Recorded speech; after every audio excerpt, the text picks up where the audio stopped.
Hello मेरे UP योद्धाओं, कैसे हैं आप सब। उम्मीद करता हूँ आप सब स्वस्थ होंगे, मस्त होंगे और आपकी तैयारी भी लाजवाब तरीके से चल रही है। चलिए स्टूडेंट, आज हम आपको ऐसे वायरल पेपर से रूबरू करवाऊंगा जो आपके बोर्ड एग्जाम के लिए बहुत ही ज्यादा महत्वपूर्ण है। अगर आप इसको पढ़ लिए तो वास्तव में फेल तो नहीं हो सकते हैं, टॉप होने के सिवाय आप फेल नहीं हो सकते हैं। तो चलिए इस वीडियो को देखते हैं और इस वीडियो में इस पेपर का पूरा मैं सॉल्यूशन बताऊंगा। तो बने रहिए वीडियो के अंत तक ताकि आप इस सारे के सारे जो क्वेश्चन है उनका सॉल्यूशन भी आज इस वीडियो में पा जाएंगे। देखते हैं इस पेपर का जो कोड है 302 है, 302 है जेड के। ये पेपर का कोड है, बहुत ही वायरल है, जो कि आपकी बोर्ड एग्जाम के लिए बहुत ही ज्यादा महत्वपूर्ण है। हमने और भी कई सेट बता चुका है, ये जो सेट है ये बहुत ही ज्यादा महत्वपूर्ण है, इसको जरूर देखिए। चलिए स्टार्ट करते हैं। खंड का जो हमारा है, खंड का, इसमें पहला जो क्वेश्चन है, पहला का है, विचार और वितर्क के लेखक हैं। विचार और वितर्क के लेखक हैं। ऑप्शन ए है महावीर प्रसाद द्विवेदी। ऑप्शन सेकंड है जी सुंदर रेड्डी। ऑप्शन थर्ड है हजारी प्रसाद द्विवेदी और ऑप्शन फोर्थ है राय कृष्णदास। इसका राइट ऑप्शन हो जाएगा Hazari Prasad Dwivedi. Option third is correct. चलिए आगे बढ़ते हैं। अगला क्वेश्चन है अयोध्या सिंह उपाध्याय हर योद्ध की रचना है। ऑप्शन फर्स्ट है कल्पवृक्ष। ऑप्शन सेकंड है ठेठ हिंदी का थर्ड। ऑप्शन थर्ड है माटी हो गई सोना। ऑप्शन फोर्थ है तट को खोज। इसका राइट ऑप्शन हो जाएगा option second is correct. Option ठेठ हिंदी का टाट।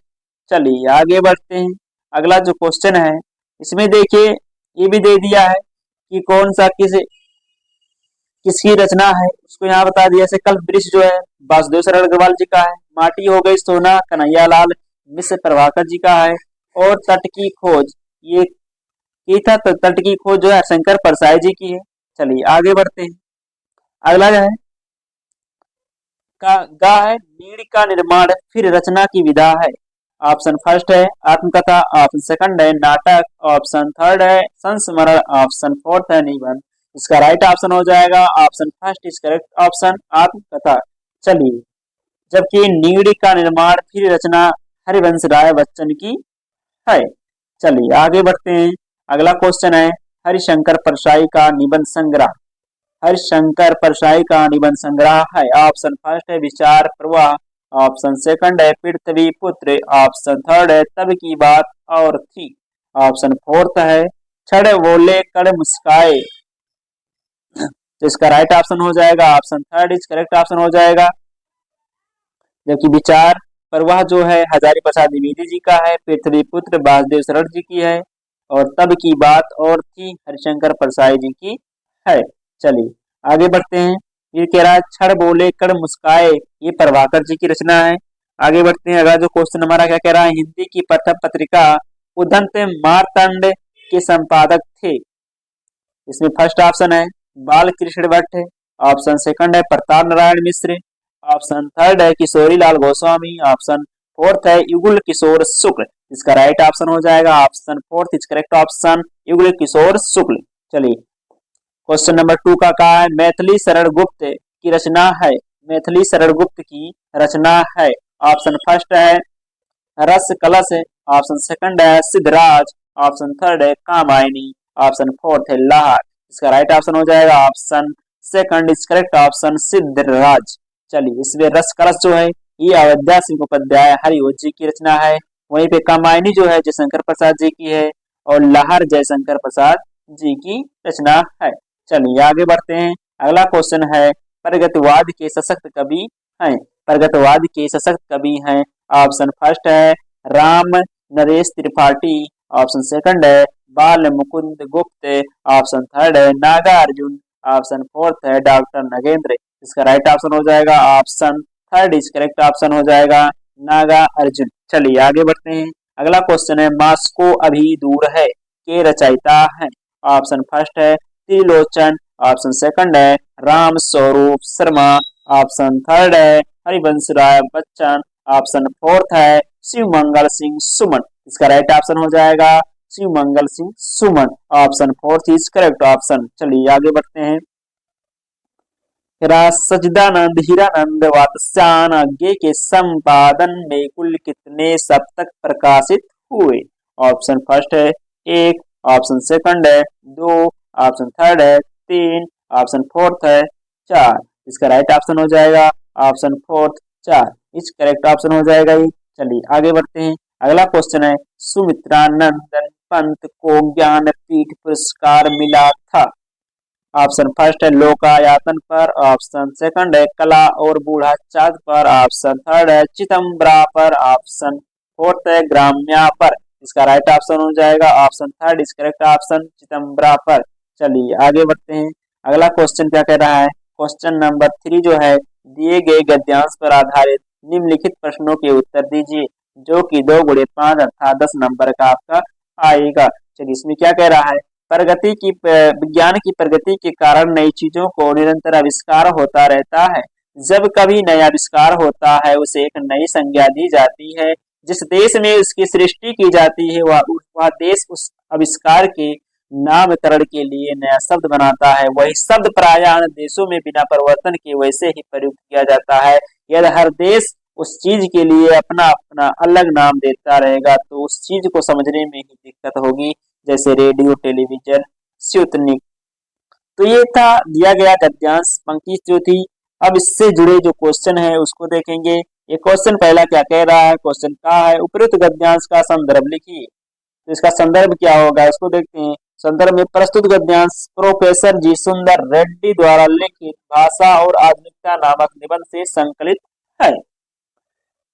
अगला जो क्वेश्चन क्या कह रहा है? रेखांकित अंश की व्याख्या कीजिए।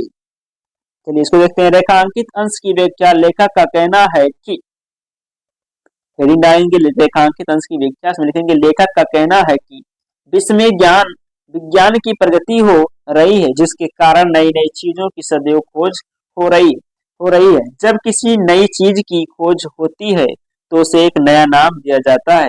जिस देश में उस नई चीज की खोज होती है वह देश उस नई चीज के नामकरण के लिए अपनी भाषा में एक नए शब्द का सृजन करता है। दूसरे देशों में वह नया शब्द बिना किसी बदलाव के प्रयोग किया जाता है। ये हो गया रेखांकित अंश की व्याख्या। अब अगला जिससे जुड़े क्वेश्चन कह रहा है कौन सा देश किसी आविष्कृत चीज के नामकरण को नया शब्द देता है? आविष्कृत चीज के नामकरण को नया शब्द देता है। इसका उत्तर देखेंगे। जिस देश में नई चीज आविष्कृत होती है वह देश उसके नामकरण के लिए एक नया शब्द होता है। अगला क्वेश्चन है घ, यदि हर देश आविष्कृत चीजों का अपना अपना अलग नाम देता रहे तो क्या होगा? इसका उत्तर होगा यदि हर देश आविष्कृत चीजों का अपना अपना अलग नाम देता रहे तो उस चीज को समझने में दिक्कत होगी। चलिए अगला क्वेश्चन है नई चीजों के आविष्कार होने के क्या कारण है? इसका उत्तर हो जाएगा नई चीजों के आविष्कार होने का कारण विज्ञान की प्रगति है। अथवा करके एक और जो है इसमें गद्यांश दिया गया पंक्ति दिया गया और उसको देखते हैं। जो कुछ भी हम इस संसार में देखते हैं वह ऊर्जा का ही स्वरूप है। जैसा कि महर्षि अरविंद ने कहा है कि हम भी ऊर्जा के हो अंश हैं। इसलिए जब हमने यह जान लिया है कि आत्मा और पदार्थ दोनों ही अस्तित्व का हिस्सा है, वो एक दूसरे से पूरा तादात्म्य रखते हुए हैं, तो हमें यह एहसास भी होगा कि भौतिक पदार्थों की इच्छा रखना किसी भी दृष्टिकोण से शर्मनाक या गैर आध्यात्मिक बात नहीं है। चलिए इससे जुड़े जो क्वेश्चन है वो कह रहा है उपयुक्त गद्यांश संदर्भ लिखिए। इसका संदर्भ है प्रस्तुत गद्यांश का पाठ का शीर्षक हम और हमारा आदर्श तथा इसके लेखक जो है डॉक्टर APJ अब्दुल कलाम है। वही बात कर रहा है। जो क्वेश्चन है रेखांकित अंश की व्याख्या कीजिए। इसमें क्या कर रहा है? रेखांकित अंश की व्याख्या लेखक APJ अब्दुल कलाम कहते हैं कि इस संसार में हम जो कुछ भी देख रहे हैं वह ऊर्जा का ही रूप है। महर्षि अरविंद ने यह भी यही कहा है कि हम भी ऊर्जा के ही अंश हैं। पूरा जगत ऊर्जा से ही संचालित है। बिना ऊर्जा के प्राणियों का जीवित रहना संभव नहीं है। भौतिक वस्तुओं की इच्छा करना किसी भी दृष्टिकोण से गलत नहीं है और गैर आध्यात्मिक बात नहीं है। क्योंकि वस्तु भौतिक वस्तुओं की प्राप्ति हेतु व्यक्ति क्रियाशील बना रहता है और उन्नति करता है। ये हो गया रेखांकित अंश की व्याख्या। अब अगला जो क्वेश्चन कह रहा है, महर्षि अरविंद ने क्या कहा, इसका उत्तर हो जाएगा महर्षि अरविंद ने कहा कि हम भी ऊर्जा के ही अंश हैं, ये इसका उत्तर हो गया। अगला जो क्वेश्चन पूछ रहा है, हम इस संसार में जो कुछ देखते हैं वह क्या है, इसका उत्तर हो जाएगा जो कुछ भी हम इस संसार में देखते हैं वह ऊर्जा का ही स्वरूप है, ये हो गया इसका उत्तर। अगला जो क्वेश्चन है, अस्तित्व और तादात्म्य शब्दों के अर्थ स्पष्ट कीजिए। अस्तित्व का अर्थ है अपनी सत्ता, तादात्म्य का अर्थ है तालमेल और अर्थात समन्वय। तो ये हो गया। अगला क्वेश्चन चलिए देखते हैं। अगला क्वेश्चन क्या कह रहा है, दिए गए पद्यांश पर आधारित लिखित प्रश्नों के उत्तर दीजिए। ये भी 2 × 5 अर्थात 10 नंबर का है। वहीं पे देखिए क्या कह रहा है, इसमें जो पंक्ति दिया गया, जो पद्यांश दिया गया, इसको देख लेते हैं। ये कह रहा है, शक्ति के विद्युत कण जो व्यस्त विकल बिखरे हैं, हो निरुपाय समन्वय, उसका करे समस्त विजयनी मानवता हो जाए। इसमें अब इससे जो जुड़े क्वेश्चन है उसको देखते हैं क्या कह रहा है। इसमें क्या कह रहा है, उपयुक्त पद्यांश का संदर्भ लिखिए। पद्यांश का शीर्षक श्रद्धा मनु है और इसके कवि जो है ये शंकर प्रसाद है।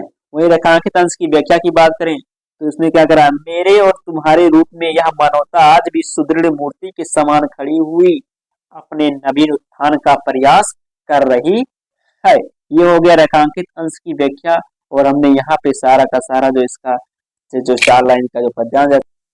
चलिए क्वेश्चन नंबर गा कह रहा है, इन पंक्तियों में श्रद्धा ने मनु से कौन सी बात बताई। चलिए देखते हैं। जब तक मानव अपनी शक्ति को सिंचित ना करके उसे बिखेरता रहता है तब तक वह शक्तिहीन बना रहता है, किंतु वह समन्वित हो जाए तो उसमें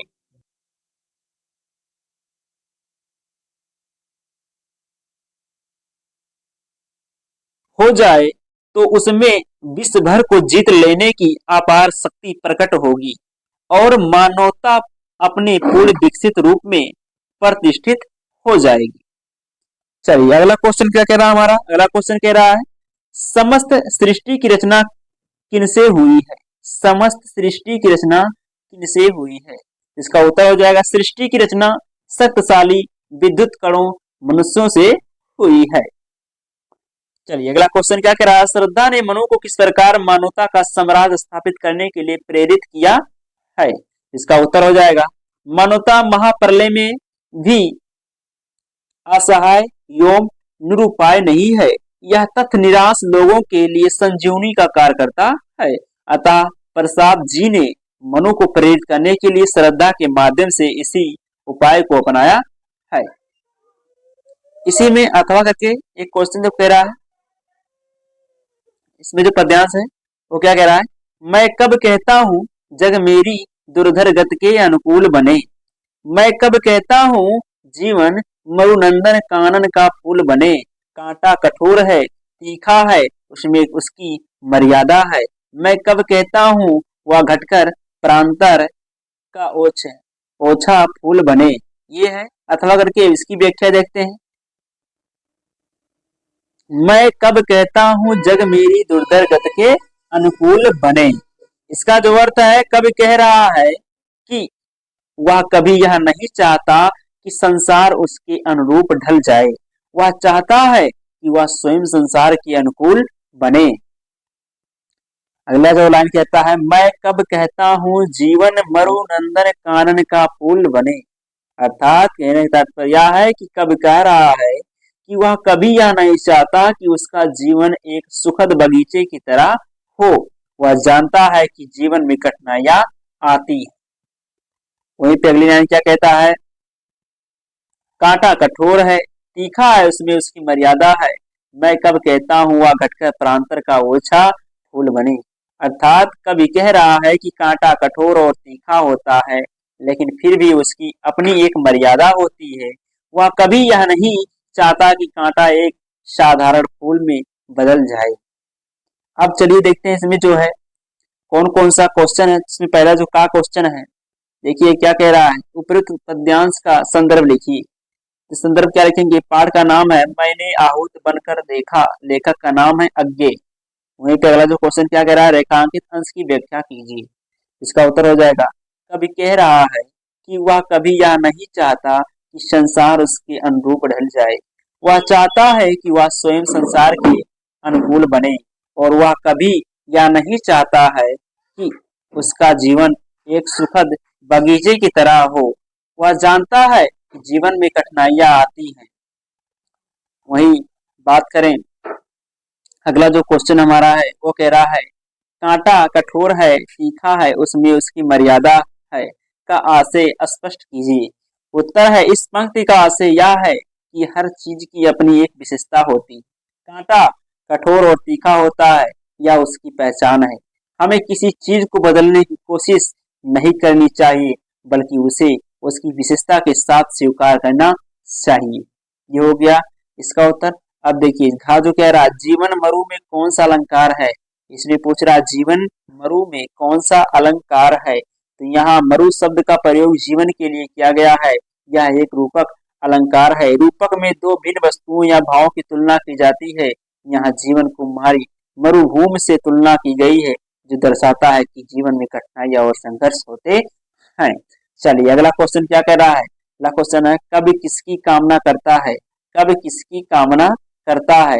तो कब जीवन की वास्तविकता को स्वीकार करने की कामना करता है, वह चाहता है कि वह जीवन की चुनौतियों का सामना धैर्य और दृढ़ता से करे। वह एक आदर्शवादी जीवन नहीं चाहता, बल्कि एक यथार्थवादी जीवन चाहता है। तो ये हो गया आपका इसका उत्तर। अब बढ़ते हैं, अगला जो क्वेश्चन है क्वेश्चन नंबर 5 का जो है, निम्नलिखित में से किसी एक लेखक का साहित्यिक परिचय देते हुए उनकी प्रमुख रचनाओं का उल्लेख कीजिए। इसका अधिकतम शब्द सीमा है 80 शब्द और इसमें नंबर है 3+2 अर्थात 5 नंबर का आपका क्वेश्चन है। आइए देखते हैं। इसमें पहला जो मैंने लिया है बहादुर सरल अग्रवाल, दूसरा है डॉक्टर हजारी प्रसाद द्विवेदी और तीसरा है प्रोफेसर जी सुंदर रेड्डी। इसमें जानेंगे प्रोफेसर जी सुंदर रेड्डी का जीवन परिचय। तो प्रोफेसर जी सुंदर रेड्डी का जीवन जी का जन्म सन 1919 ईस्वी में आंध्र प्रदेश के बेल्लूर जिले के बत्तुलपल्ली नामक ग्राम में हुआ था। प्रोफेसर जी सुंदर रेड्डी आंध्र प्रदेश विश्वविद्यालय में हिंदी विभाग के अध्यक्ष रहे। प्रारंभिक शिक्षा संस्कृत एवं तेलुगु भाषा में हुई। रेड्डी जी आंध्र प्रदेश विश्वविद्यालय में स्नातकोत्तर अध्ययन एवं अनुसंधान विभाग के अध्यक्ष भी रहे। इनके निर्देशन में हिंदी और तेलुगु एक तुलनात्मक अध्ययन ग्रंथ पर शोध कार्य भी हुआ। इनका निधन सन 2005 ईस्वी में हो गया था। साहित्यिक परिचय, आइए देखते हैं इनका साहित्यिक परिचय क्या है। हिंदी प्रदेश के निवासी होते हुए भी प्रोफेसर जी सुंदर रेड्डी ने हिंदी भाषा पर अच्छा अधिकार प्राप्त किया है। राष्ट्रवादी हिंदी प्रचारक, प्रख्यात साहित्यकार एवं तुलनात्मक साहित्य के मूर्धन्य समीक्षक, श्रेष्ठ विचारक, समालोचक एवं निबंधकार प्रोफेसर जी सुंदर रेड्डी दक्षिण भारतीयों के लिए हिंदी और उत्तर भारतीयों के लिए दक्षिणी भाषाओं के अध्ययन की प्रेरणा दी। इन्होंने हिंदी भाषियों के लिए तमिल, तेलुगु, कन्नड़ और मलयालम हिंदी साहित्य की रचना की है। वे आजीवन भाषाई एकता के लिए प्रयासरत रहे। इनके अनेक निबंध हिंदी, अंग्रेजी एवं तेलुगु पत्र पत्रिकाएं प्रकाशित हुए हैं। हिंदी भाषी न होते हुए भी रेड्डी जी ने हिंदी को अपनी रचनाओं के रूप में जो अमूल्य निधि सौंपी है, उसके लिए हिंदी साहित्य सदैव इनका ऋणी रहेगा। ये हो गया इनका जो है साहित्यिक परिचय। और अब देखते हैं इनकी कृतियां। तो प्रोफेसर जी सुंदर रेड्डी के प्रकाशित ग्रंथ निम्नलिखित हैं, साहित्य और समाज, मेरे विचार, दक्षिण की भाषाएं और उनका साहित्य, हिंदी और तेलुगु एक तुलनात्मक अध्ययन, वैचारिक शोध और बोध, लैंग्वेज प्रॉब्लम इन इंडिया, संपादित अंग्रेजी ग्रंथ, बेलुगु दारुल तेलुगु भाषा शैली, विचारात्मक शैली, गवेषणात्मक शैली, प्रश्नात्मक शैली एवं समीक्षात्मक शैली इनके निबंधों में विद्यमान है। चलिए आगे बढ़ते हैं। इसमें जो पांचवा कक्षा है, ये कह रहा है निम्नलिखित में से किसी एक कवि का साहित्यिक परिचय देते हुए उनकी काव्य कृतियों पर प्रकाश डालिए। अधिकतम शब्द सीमा 80 शब्द, ये भी कहा आपका 5 नंबर का है। तो देखते हैं सुमित्रानंदन पंत, रामधारी सिंह दिनकर, मैथिली शरण गुप्त। चलिए रामधारी सिंह दिनकर का जीवन परिचय। राष्ट्रीय भावनाओं के ओजस्वी गायक रामधारी सिंह दिनकर का जन्म बिहार के मुंगेर जनपद के सिमरिया गांव में 30 सितंबर सन 1908 ईस्वी में हुआ था। आपने पटना विश्वविद्यालय से बीए उत्तीर्ण कर कुछ दिनों तक मुजफ्फरपुर कॉलेज में हिंदी विभाग के अध्यक्ष रहे। दिनकर 1951 से 1966 तक राज्यसभा के मनोनीत सदस्य रहे। ज्ञानपीठ पुरस्कार पद्म भूषण से अलंकृत श्री दिनकर जी को राष्ट्र कवि होने का गौरव भी प्राप्त है। दिनकर जी ने भारत सरकार की हिंदी समिति के सलाहकार और आकाशवाणी के निदेशक के रूप में महत्वपूर्ण कार्य किया। हिंदी साहित्यकाश का यह सूर्य 24 अप्रैल सन 1974 को सदा के लिए अस्त हो गया। अब इनका जो है साहित्यिक योगदान को देखते हैं। दिनकर जी दार्शनिकता और निराशा से दूर सामाजिक चेतना को जागृत करने वाले कवि हैं। रेणुका और हिमालय नामक काव्य रचनाओं में इनकी क्रांतिकारी भावनाओं के दर्शन होते हैं। इनकी राष्ट्रीयता अतीत के प्रेम में प्रविष्टित किंतु वर्तमान के परित विक्षुब्ध ही है। उनके काव्य में राष्ट्र प्रेम के साथ साथ विश्व प्रेम, प्रगतिवाद, प्रकृति चित्रण आदि के भी स्वाभाविक एवं मनोहारी वर्णन मिलते हैं। राष्ट्रीयता के साथ साथ उनके काव्य में युगबोध और प्रकृति चित्रण का भी सुंदर समावेश है। आइए इनकी रचनाओं को देखते हैं। दिनकर जी ने अपनी समर्थ लेखनी से गद्य और पद्य दोनों ही क्षेत्रों में सेवा की। प्रणभंग, रेणुका, ओंकार, धूप छांव, बाबू, इतिहास के आंसू, रस्म रति, नई नीम के पत्ते, मगध महिमा, वातायन, इतिहास के आंसू, देव विद्या, नील कुसुम, चक्रवाल, नए सुभाषित, परशुराम की प्रतीक्षा, कोयला, कवित्व, मृत्यु तिलक, आत्मा की आंखें, हारे को हरिनाम, दिल्ली, बारडोली, विजय, सीपी और शंख, धूप और धुआं, सामधेनी, रेती के फूल, विद्रोह, शिक्षा, रसवंती, द्वंद्व गीत, कलिंग, विजय, कुरुक्षेत्र, उर्वशी आदि की जो है काव्य रचनाएं हैं। अगला क्वेश्चन देखते हैं। अगला क्वेश्चन है, क्वेश्चन नंबर 6 है, बहादुर कहानी की कथा वस्तु विवेचना कीजिए अथवा पंचलाइट अथवा ध्रुव यात्रा कहानी के उद्देश्य प्रकाश डाली। ये भी आपका 5 नंबर का है जो 80 शब्द में लिखना है। इसका उत्तर है पंचलाइट कहानी का सारांश लिखते हैं। तो पंचलाइट कहानी जो है खड़ीसवर नाथ रेणु जी की एक आंचलित कहानी है। इस कहानी में बिहार के पिछड़े गांव के प्रवेश का एक सुंदर चित्रण प्रस्तुत किया गया है। इस कहानी में एक महतो टोली है जिसमें कुछ आशीषित लोग हैं जो कि रामनवमी के मेले से पेट्रोमैक्स खरीदते हैं जिसे वह पंचलाइट कहते हैं। पंचलाइट को ये साधारण लोग एक सम्मान वस्तु समझते हैं। इस पंचलाइट को देखने के लिए महतो टोली के सभी बच्चे, महिला और पुरुष इकट्ठा हो जाते हैं और सरपंच अपनी पत्नी को आदेश देता है कि ये शुभ काम को करने से पहले वह पूजा पाठ का प्रबंध कर ले। अब सभी उत्साहित हो जाते हैं परंतु समस्या उठती है कि पंचलाइट जलाएगा कौन, क्योंकि ये असाधारण लोग पंचलाइट को जलाना भी नहीं जानते थे। इसी महतो टोली में गोधन नाम का एक लड़का है जो कि गांव की मुंडरी नामक एक लड़की से प्रेम करता है। मुंडरी की मां ने पंचों से गोधन की शिकायत करी थी कि वह उसके घर के सामने से आकर सिनेमा का गाना गाकर निकलता है, जिस कारण पंचों ने उसे अपने टोले से बाहर निकाल रखा। और मुंडरी को यह बात पता था कि गोधन पंचलाइट को जला सकता है और वह इस बात को चतुराई से यह बात पंचों तक पहुंचा देती है और गोधन को सरपंच ने बुलाकर पंचलाइट को जलाने के लिए कहा और गोधन पंचलाइट को जला देता है।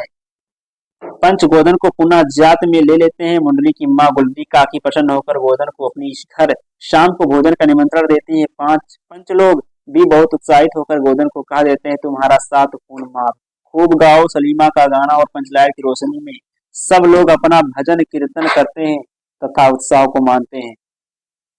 तो ये रहा आपका क्वेश्चन नंबर 6 का आंसर। आप चलते हैं अगला जो क्वेश्चन है क्वेश्चन नंबर 7 है, इसको देखते हैं। चलिए क्वेश्चन नंबर 7 जो हमारा है कह रहा स्वपठित खंड काव्य के आधार पर किसी एक खंड के एक प्रश्न का उत्तर दीजिए जिसकी अधिकतम सीमा कितना है 80 शब्द है और ये आपका 5 नंबर करेगा।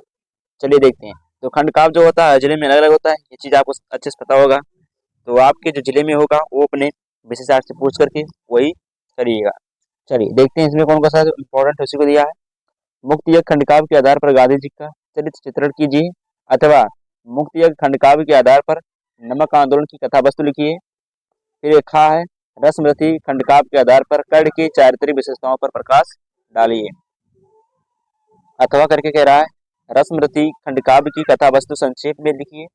और छग्गा है त्यागपति खंडकाव्य के आधार पर राजश्री का चित्रांकन कीजिए, अथवा त्यागपति खंडकाव्य की कथा वस्तु संक्षेप में लिखिए। घा के रासत्य की जीत खंडकाव्य के प्रमुख पात्र का चित्रण कीजिए। इसमें अथवा के रासत्य की जीत खंडकाव्य का कथानक अपने शब्दों में लिखिए। वहीं अगला जो क्वेश्चन कह रहा है श्रवण कुमार खंडकाव्य के अयोध्या सर्ग का सारांश लिखिए, अथवा श्रवण कुमार खंडकाव्य के आधार पर दशरथ का चित्रण कीजिए। आलोक वृत्त खंडकाव्य के आधार पर गांधी जी की चारित्रिक विशेषताओं पर प्रकाश डालिए, अथवा आलोक वृत्त खंडकाव्य के तीर्थेश्वर की कथा वस्तु लिखिए। तो ये जो है आप अपने जो भी आपके जो खंडकाव्य आपके जिले में पूछता है उसको आप अच्छे से तैयार कर लीजिएगा, क्योंकि वो कॉमन चीज है, अनिवार्य है, वो आएगा ही आएगा, घटने वाला चीज नहीं। चलिए आगे बढ़ते हैं। जो हमारा खंडखा को देखेंगे। खंडखा में पहला जो क्वेश्चन है क्वेश्चन नंबर 8 है का है दिए गए संस्कृत गद्यांशों में से किसी एक का संदर्भ हिंदी में अनुवाद कीजिए।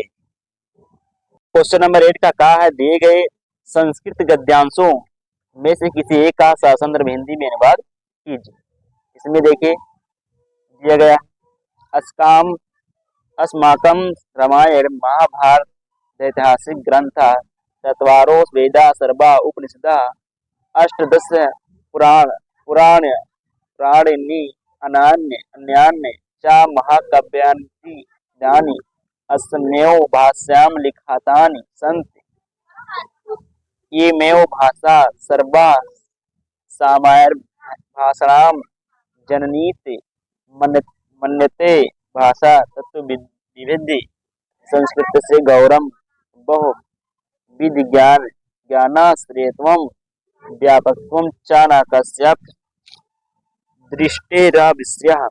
ये है जो पद्यांश दिया गया है हिंदी का, जो लाइन दिया गया है इसका देखिए संदर्भ क्या होगा। प्रस्तुत गद्यांश हमारी पाठ्यपुस्तक के संस्कृत भाग में संस्कृत भाषा महत्वम नामक पाठ से उद्धृत है। अब इसकी अनुवाद की बात करेंगे। इसमें अनुवाद क्या करा, हमारे रामायण महाभारत आदि ऐतिहासिक ग्रंथ, चारों वेद, सारे उपनिषद, 18 पुराण तथा अन्य महाकाव्य नाटक आदि इसी भाषा में लिखे गए हैं। भाषा विज्ञानियों ने इसी भाषा को सारी आर्य भाषाओं की जननी माना है। संस्कृत का गौरव उसमें अनेक प्रकार के ज्ञान का होना तथा उसकी व्यापकता किसी की दृष्टि से छिपी नहीं है। संस्कृत के गौरव को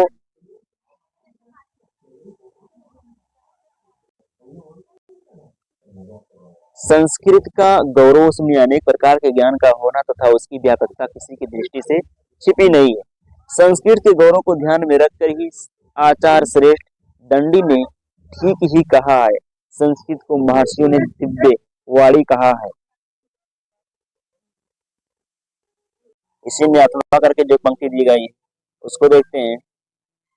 हंस राजा आत्मना चित्तरुचितम स्वाकिम स्वामिकिम आगत्य ब्रुयात इति दुहते रमा दिदेश सा शकुन सारथ्य अवलोक्यांति मणिवर्गे मणिवर्णि ग्रीवम चित्र प्रेक्षणम मयूरुम दृष्ट्वा अयम में स्वामी को भवतु इत्तिभासत मायुर्वा अद्याप ताउन्मे बलम न पश्यसे इति अतिगवेण लज्जाच व्यक्तत्वा तावन्मतः शकुनिस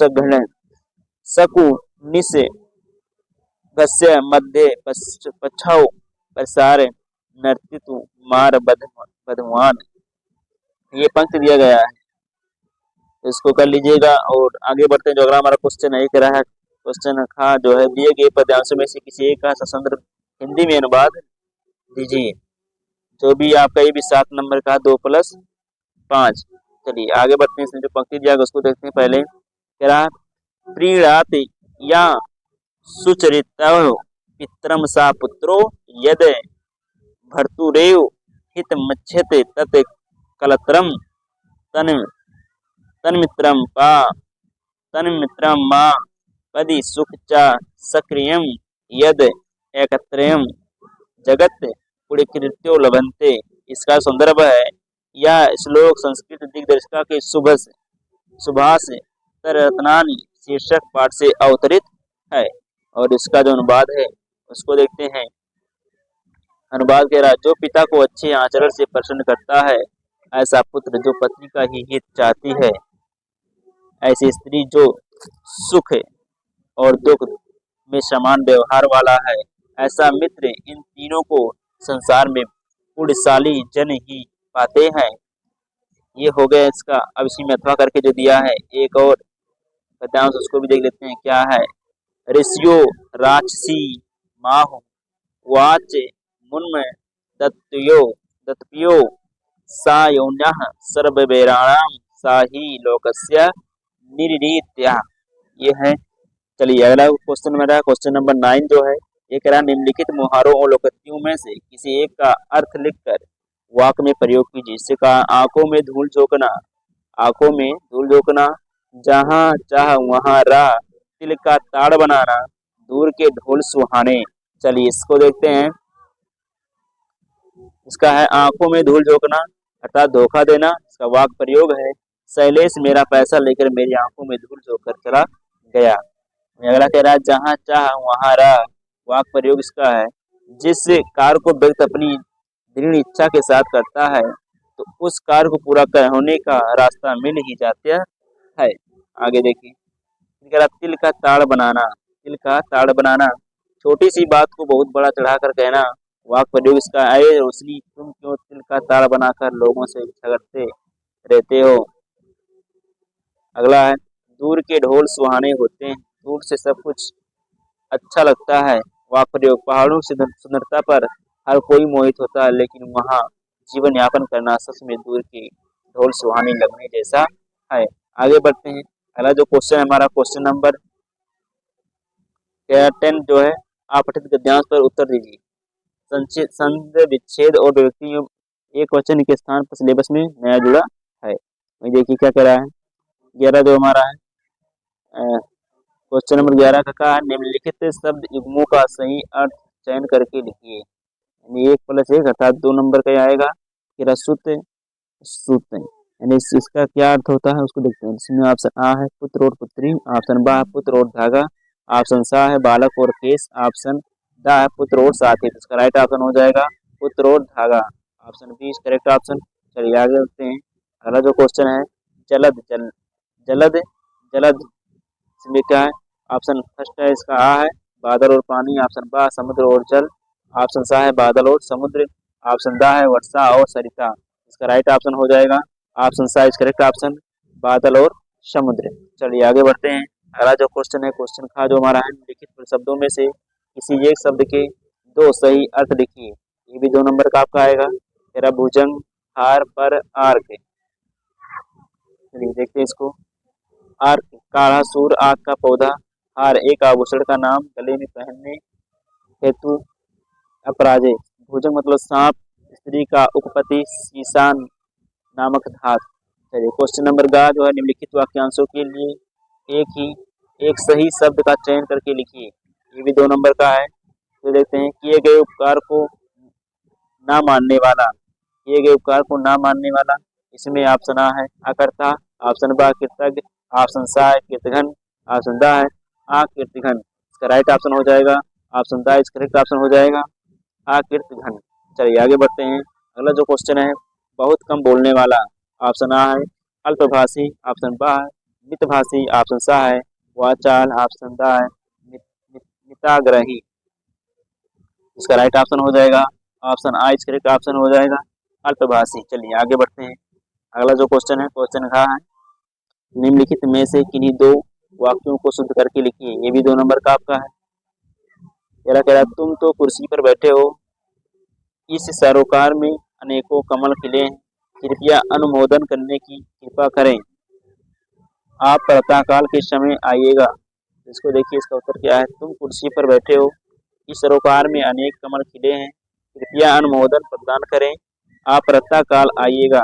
ये इसका मैंने सही करके लिख दिया सारा का सारा, जबकि 2 ही करना था, तो आप इसको सबको अच्छे से देख लीजिएगा। चलिए आगे बढ़ते हैं। अगला क्या कह रहा है, क्वेश्चन नंबर 12 है, कहा है करुण रस अथवा शांति रस का लक्षण सहित एक उदाहरण दीजिए। करुण रस अथवा शांत रस का लक्षण सहित एक उदाहरण दीजिए। आइए इसको देखते हैं। इस क्वेश्चन का उत्तर क्या होगा?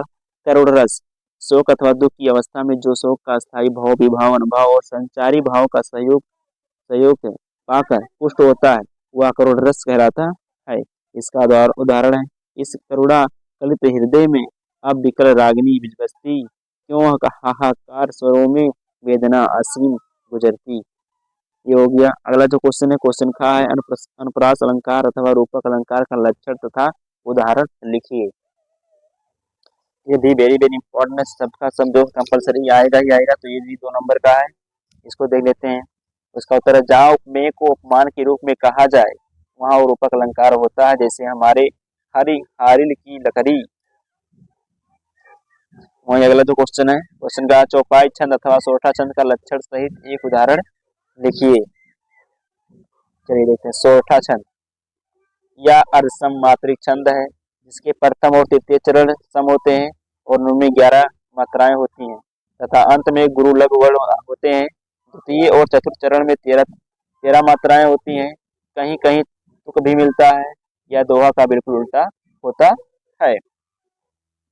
अगला जो है क्वेश्चन हमारा 13 है, किसी दैनिक पत्र के संपादक के नाम एक पत्र लिखिए जिसमें शहर में फैली संक्रामक बीमारी के पीड़ित नगर स्वास्थ्य अधिकारी का ध्यान को आकर्षित किया गया हो, अथवा किसी बैंक के प्रबंधक को कोई व्यवसाय करने हेतु प्राप्ति के लिए एक आवेदन पत्र लिखिए। चलिए इसमें देखते हैं हम स्वास्थ्य अधिकारी को पत्र लिखते हैं। सेवा में नगर निगम के स्वास्थ्य अधिकारी महोदय, प्रयागराज उत्तर प्रदेश। शहर विशेष का है, शहर में फैली संक्रामक बीमारी की पीड़ित नगर स्वास्थ्य अधिकारी को पत्र। महोदय, मैं आपका ध्यान शहर में तेजी से फैल रही संक्रामक बीमारी की ओर आकर्षित करना चाहता हूं। पिछले कुछ दिनों से हमारे क्षेत्र में मलेरिया बीमारी के मामले तेजी से बढ़ रहे हैं। कई लोगों को बुखार, खांसी और अन्य लक्षणों का सामना करना पड़ रहा है। यह बीमारी न केवल लोगों के स्वास्थ्य के लिए खतरा है, बल्कि पूरे शहर के लिए भी एक गंभीर समस्या बनती जा रही है। लोगों में भय का माहौल है और दैनिक जीवन में प्रभावित हो रहा है। मैं आपसे अनुरोध करता हूं कि आप इस समस्या पर तुरंत ध्यान दें। यहाँ लिख देंगे धन्यवाद, बहुवचन में लिख देंगे आबासा, नगर स्वागतिया, बाग प्रयागराज, और यहाँ पर दिनांक डाल देंगे। ये हो गया आपका। अगला क्वेश्चन नंबर हमारा जो है 14 है, निम्नलिखित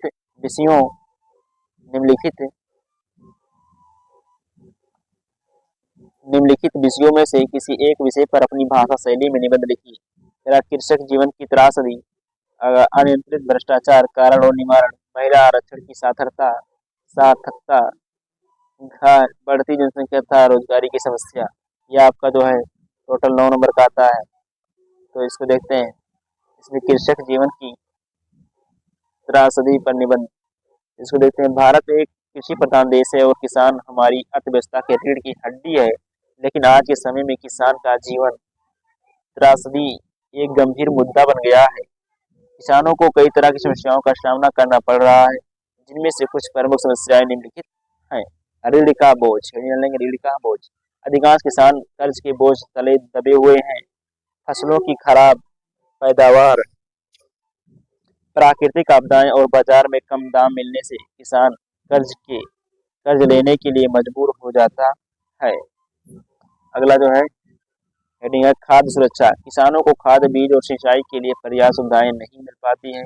इसके परिणाम स्वरूप फसल की पैदावार कम होती है और किसानों की आय कम हो जाती है। अगला पॉइंट है बाजार की अनिश्चितता। किसानों को अपनी फसल का उचित दाम नहीं मिल पाता। बिचौलिए और व्यापार फसलों का दाम तय करते हैं और किसानों को कम दाम देने के लिए मजबूर करते हैं।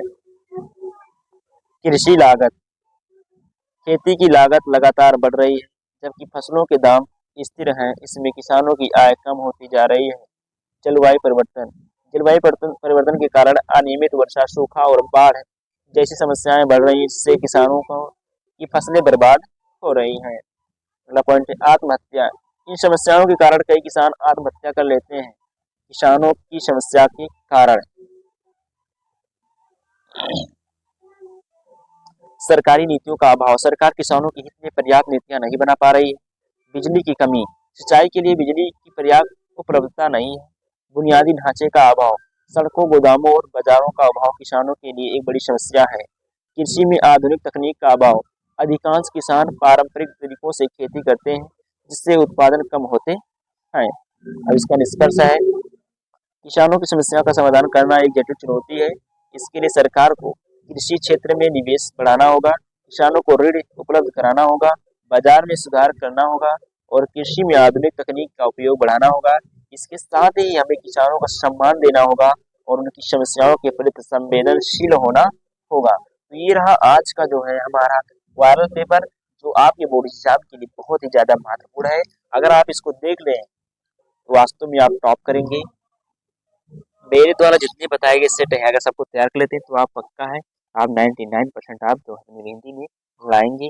और अगर आप पहली बार हमारे चैनल पे आए हैं तो हमारे चैनल को लाइक से सब्सक्राइब कर हमें सपोर्ट जरूर करें। और जाइए डिस्क्रिप्शन में आपको लिंक मिल जाएगा, वहाँ से आप और सारा जो प्लेलिस्ट है वहाँ से देख सकते हैं, हिंदी का पूरा तैयारी आप कर सकते हैं, आपको भी बहुत ही सरल शब्दों में। तो गाइस आज के लिए इतना ही, मिलते हैं नेक्स्ट वीडियो में, तब तक के लिए पढ़ते रहिए। मस्त रहिए। जय हिंद, जय भारत।